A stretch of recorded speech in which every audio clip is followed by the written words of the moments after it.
الرحمن الرحيم أولئك هم المؤمنون حقا لهم درجات عند ربهم ومغفرة ورزق كريم। তারাই হলো সত্যিকার মুমিন, তাদের জন্য তাদের প্রভুর কাছে রয়েছে মর্যাদা, সম্মান ও সম্মানজনক জীবিকা। তাহলে মহান রব্বুল আলামিন কাদেরকে মুমিন বললেন দেখুন, আমরা প্রথম থেকে দেখাই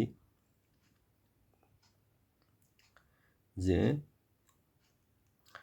লোকেরা তোমাকে গনিমতের মাল সম্পর্কে জিজ্ঞেস করো, বলো গনিমতের মাল আল্লাহ ও তার রাসূলের জন্য, সুতরাং তোমরা আল্লাহকে ভয় করো এবং পরস্পরের মধ্যকার অবস্থা সংশোধন করে নাও, আর আল্লাহ ও তার রাসূলের আনুগত্য করো যদি তোমরা মুমিন হও।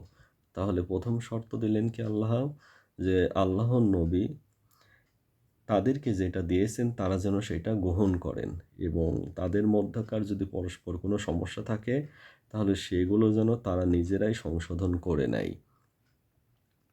এবং তারপরে আল্লাহ রাব্বুল আলামিন বলতেছেন কি, যে মুমিন তো তারাই আল্লাহর কথা বা কোরআনের আয়াত যদি তাদের সামনে তেলাওয়াত করা হয় তাদের অন্তর ভীতির সঞ্চার হয়, এবং তার আয়াতসমূহ তেলাওয়াত করা হলে যাদের ঈমান বৃদ্ধি পায় আর তারা তাদের প্রভুর উপরই ভরসা করে।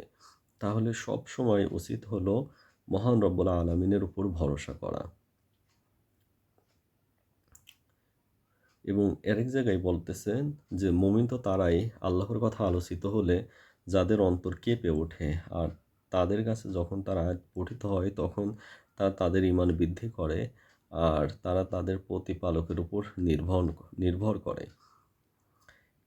এবং তারপরে মহান রব্বুল আলামিন বলতেছেন যে মুমিন তারাই যারা সালাত সুপ্রতিষ্ঠিত করে, এবং আমি যা কিছু তাদেরকে দিয়েছি, আল্লাহ রব্বুল আলামিন আমাদেরকে যে সম্পদ দিয়েছেন এই সম্পদ গুণে গুণে হিসাব করা এবং জমা করা, এগুলো মহান রব্বুল আলামিনের নিষেধাজ্ঞা রয়েছেন।